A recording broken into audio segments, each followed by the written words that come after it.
News First, face to face with Jamal Ratnayaka. A very good evening and welcome to tonight's edition of Face to Face, coming to you live and direct from our Newsfirst studios here in Colombo. And as always, we have a very intriguing guest with us in our studios tonight. He is Member of Parliament Rauff Hakeem, representing the Samagijana Balawege, who is also the leader of the Sri Lanka Muslim Congress. A very good evening to you, Mr. Hakeem, and welcome on the show. Good evening, Jamal. Pleased to be with you after a while now. Certainly. And Mr. Hakeem, my first question to you this evening is, parliamentary sessions recommenced for the year 2024 yesterday, if I'm not mistaken, and what dominated parliamentary debates and parliamentary session yesterday was the Red Sea crisis mainly. Sri Lanka's decision to deploy naval vessels to the Red Sea to aid the United States in their fight against the Houthi rebels who are attacking cargo ships that are linked to Israel, allegedly. And you were very outspoken yesterday in Parliament. I think even on our news bulletin we carried your very outspoken views, your very hard thought views. What do you think about that situation, Mr. Hakeem? Totally unwarranted for Sri Lanka to be stepping into boxing ring here, because the right of passage in international waters and maritime security, there are bigger nations to undertake this task. You see, when the US Sixth Fleet and various other forces are guarding the, they are stationed in the Mediterranean, and then there is in the neighborhood there are many other countries. You see, so it seems that Sri Lanka has been used as a cat's paw by the Western Bloc, right, to try and step in there to aid Israel. So this is a serious foreign policy blunder. Right. You see, and in the Middle East with, we have joined the international chorus calling for immediate halt to the ongoing genocide in the Gaza Strip. There seems to be no relenting on the part of the Israelis. Right. And amidst this, there is this belligerent group that operates in that area. The Houthis have begun attacking Israeli-owned ships, and they are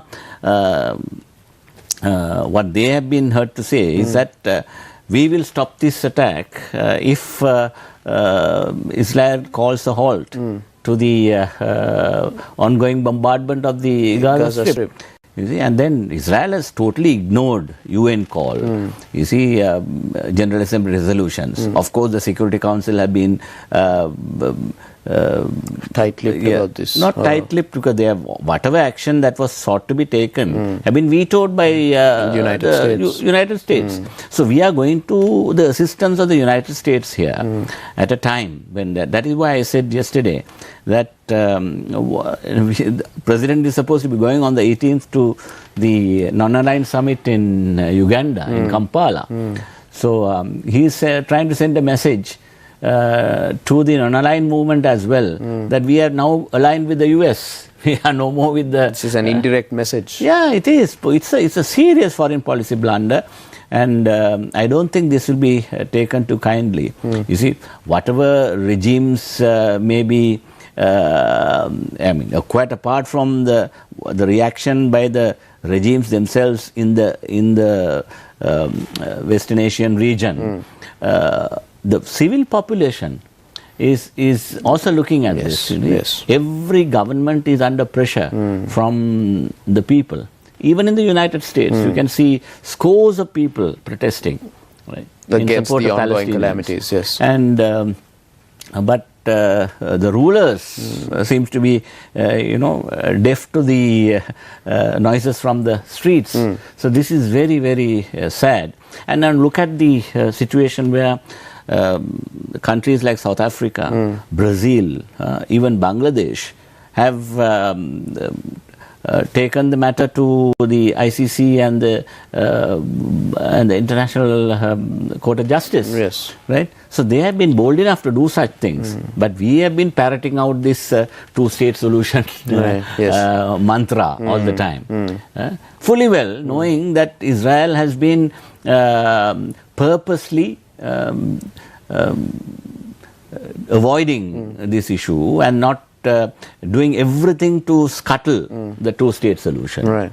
Every time it comes up. And this so-called aggression on the Gaza Strip, and see the disproportionateness of their attacks, because it's Hamas's military might and the Israel might of the fifth largest army in the world, with the well-equipped and the technological advancements they possess. And then all these arsenals are supplied by the Americans, the US. Yes. So they are complicit in this. So therefore, one day, the leadership in Israel, the Israeli Defense Forces command will have to answer the genocide charges. Right. So hopefully.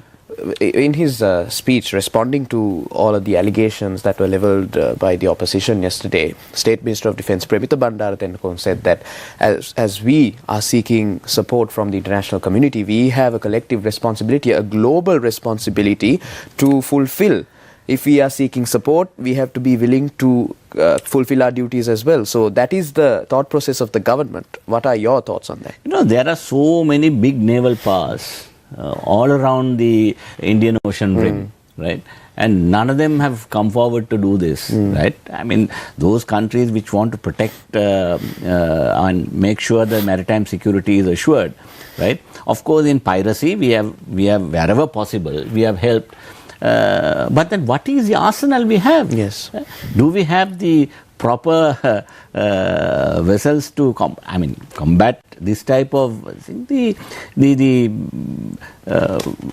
Western powers are simply using us as a cat's paw, and we have virtually become slaves for their own foreign policy blunders. This also poses a risk to Sri Lanka's national security as well. Indeed it is. Indeed. I mean, what would happen is that this would be used by, even in the past, even if you look at the Easter Sunday attacks, there has been these allegations of deep state involvement, right? And I won't be surprised, suddenly you find a few bombs going off there and here, and then putting the blame onto the Houthis, right? And to create another situation where the whole political process can be manipulated for interested parties to come to power.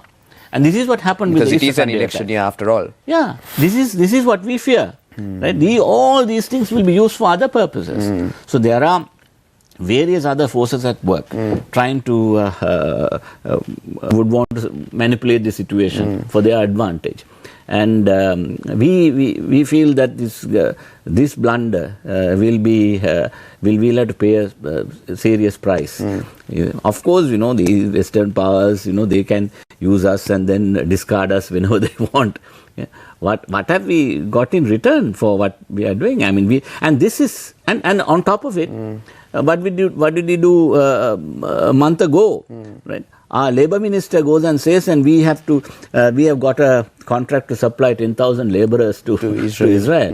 And those labourers are to replace the poor Gaza people who were being employed. We were being employed in Israeli farms. Agriculture. Yeah. So these farm hands became in short supply.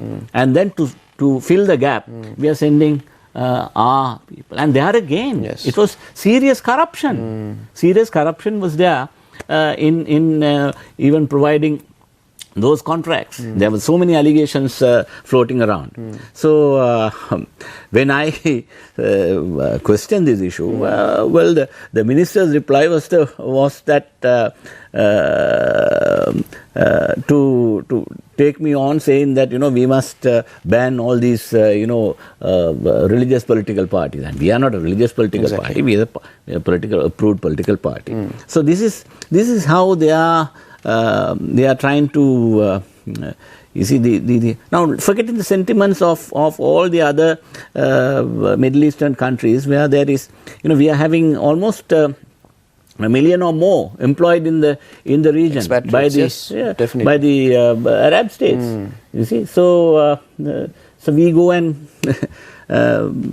become slavishly dependent on these jobs, which also are very risky. Yes. You see? Very risky jobs. And then if something happens to some of our laborers there, and when then bodies come here, what would happen? Yes. Unnecessary tensions here will again be created. Yes. Right?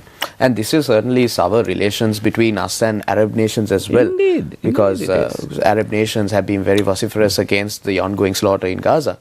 So, and we know that foreign remittances are one of the key sources of foreign revenue to Sri Lanka. So this has an effect in multiple fronts, from the foreign policy front, from foreign expatriates and revenue generation and so on. So why do you think the government even thought of going ahead with such a task?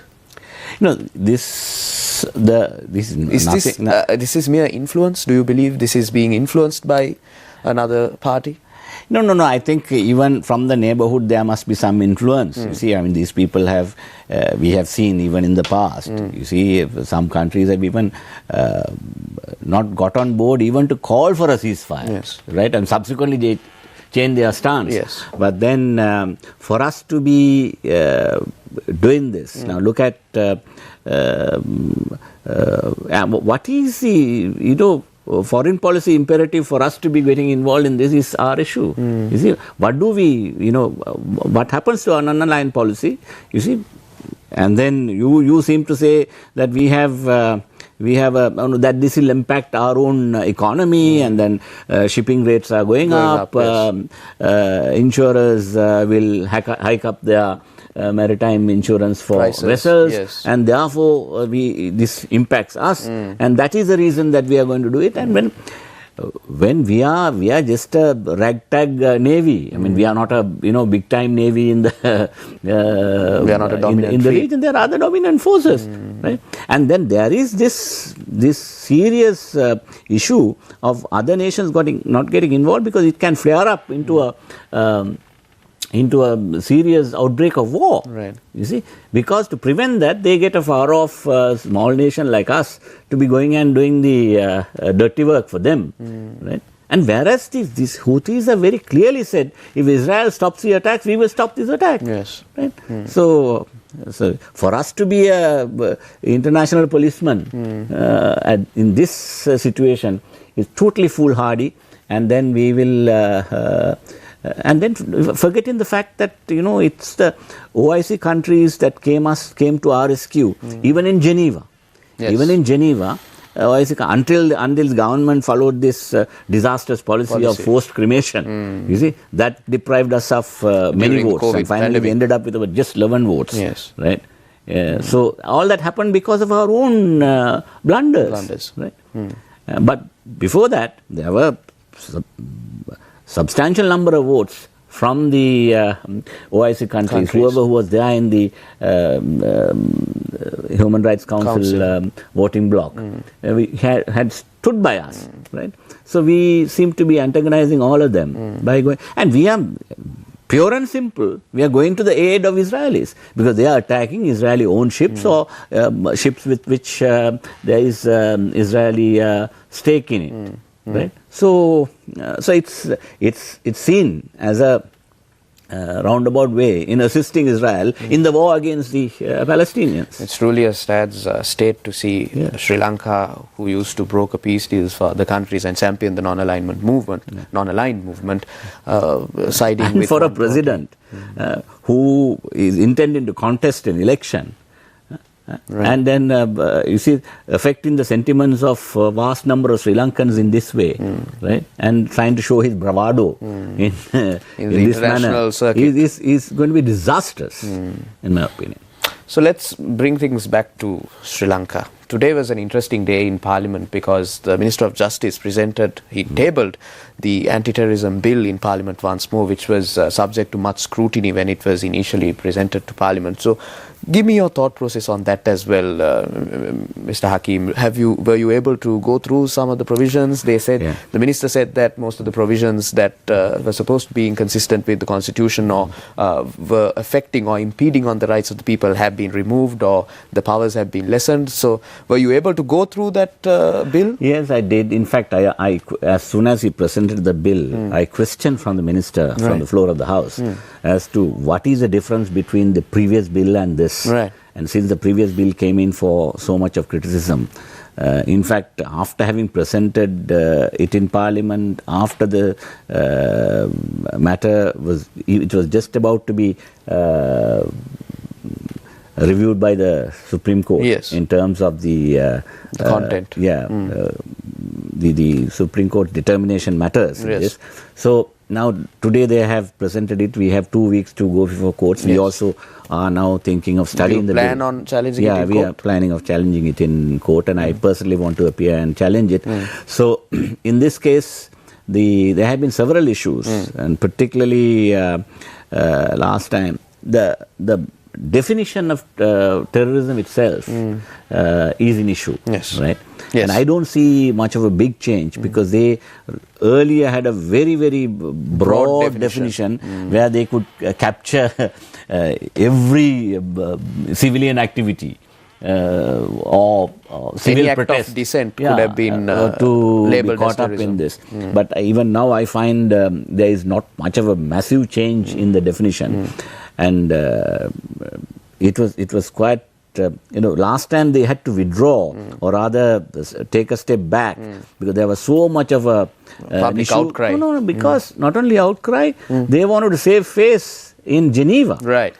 It was on the eve of Geneva sessions in September that this was tabled. That is was tabled, and then quite an ill-timed decision, I would say. Ill-timed decision, and then most of the Western countries took exception to what was happening, and then it was their pressure that resulted in them taking a step back and again reviewing it.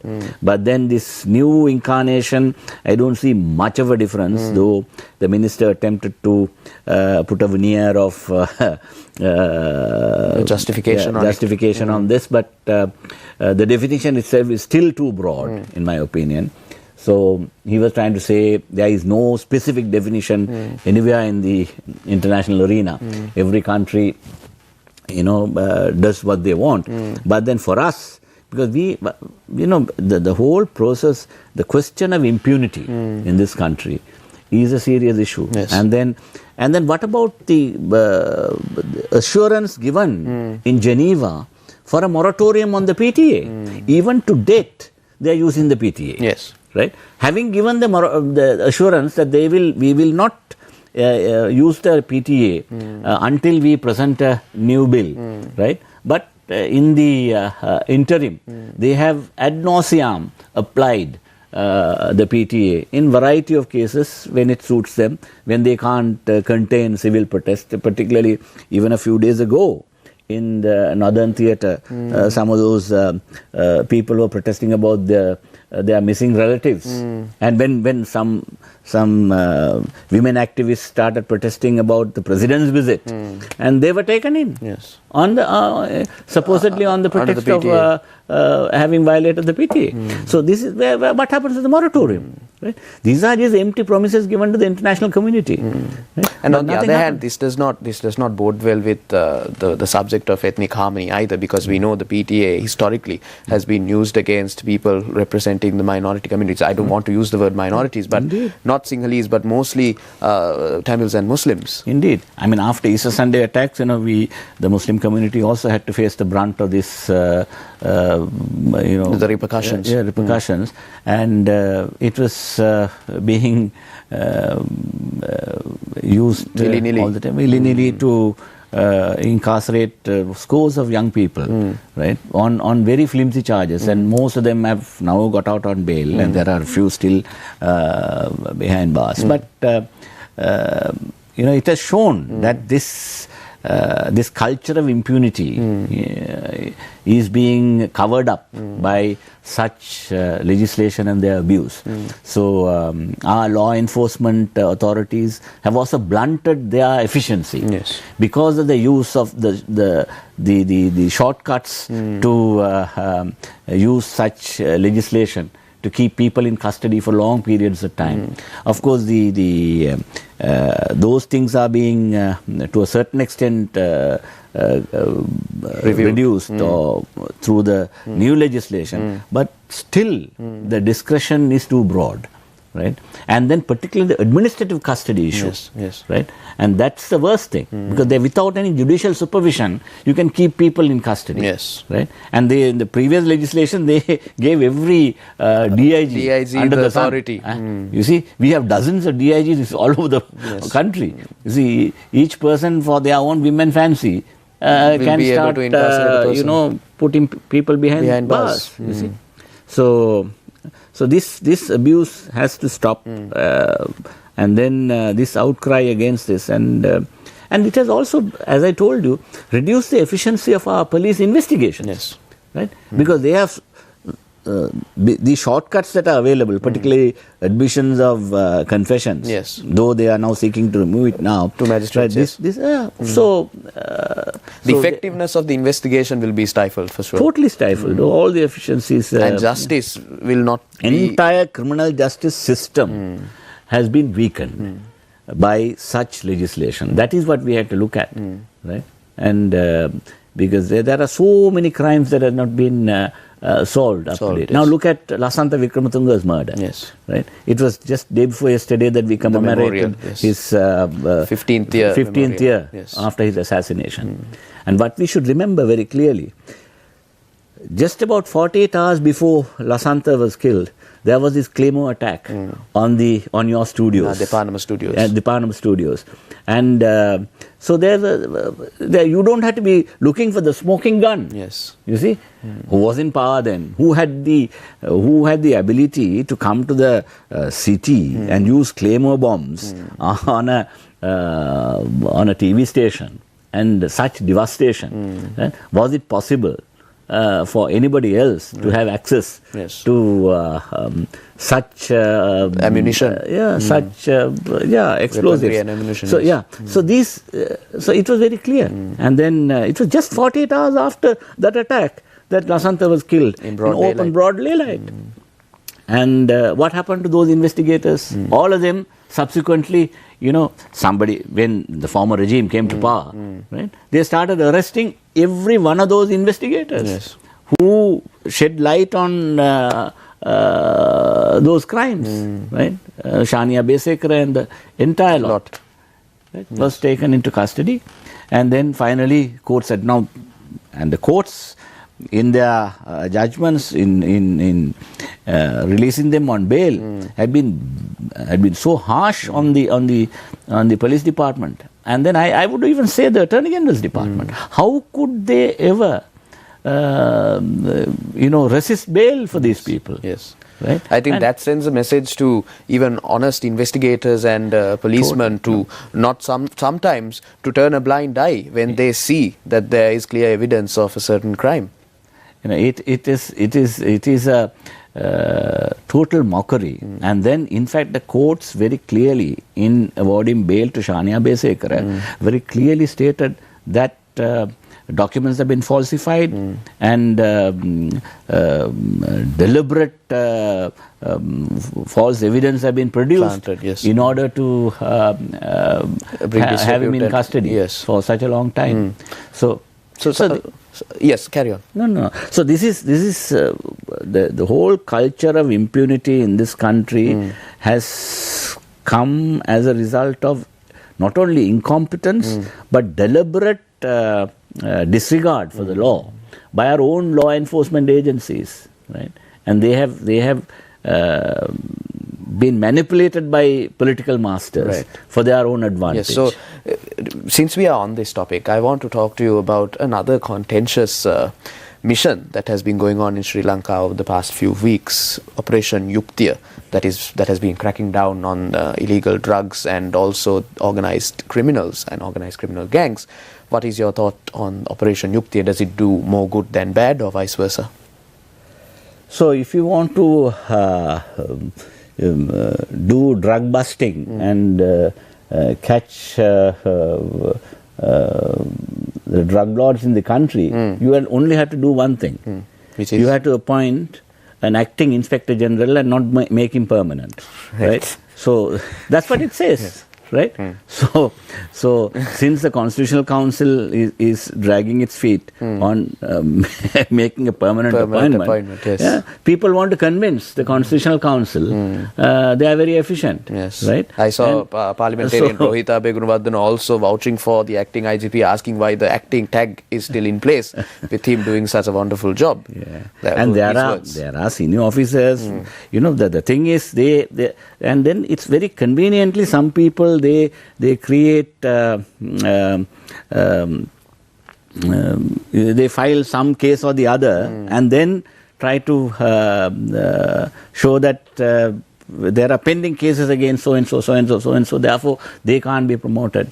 Right? There are efficient officers all round. Yes. Right? And then there is a conviction against the current acting IGP. Definitely. Right? So by the Supreme Court itself. Yeah, by the Supreme Court itself. So in that situation, how can anybody go ahead and then? How can anyone trust the law? No. This is now look at 26,000 people arrested. They say, right? Our prisons are already overcrowded. Yes. At least have some alternate measures. Yes. Right? And try and see how much of these people are seriously involved in this. But if such thing, and then see without. Now already Bar Association is up in arms. Yes. Human Rights Commission has issued a statement. Yes. Right. To without any legal sanction, or rather the judicial supervision, right? What prevents them from getting a arrest warrant, or even when you want to demolish buildings? Yes. Right. Yes. You go and willy-nilly start demolishing buildings. I mean, where is rule of law in this country? Yes. Right? There's something called rule of law. Right? It has to be. The basis for that was that documents had been forged. Cowboy attitude in going about busting crime is in a country with rule of law is not the done thing. It can't be tolerated. So to get some cheap publicity, you can start doing these things to show the people. But the fact of the matter is, even some people are subscribing to this. Yeah, same acting IGP was in charge of the Western Province for so many years. Almost 3 years or so or more. Right? So your question is why it wasn't implemented We saw what before. he did in Golface. Right? Yes. It was despicable. Right, in this situation, I don't attach much importance to this tamasha that is going on. So is this another political drama, you believe? It is. But what about the big guns? You see? So, I mean, there are the fancy names for all these underworld fellows. Yes. You see? And some of the fancy names only we come to know only now. You see? This Roshan, that Harakkata and so on. All kinds of names are there. And then you come and try and catch the sparrows.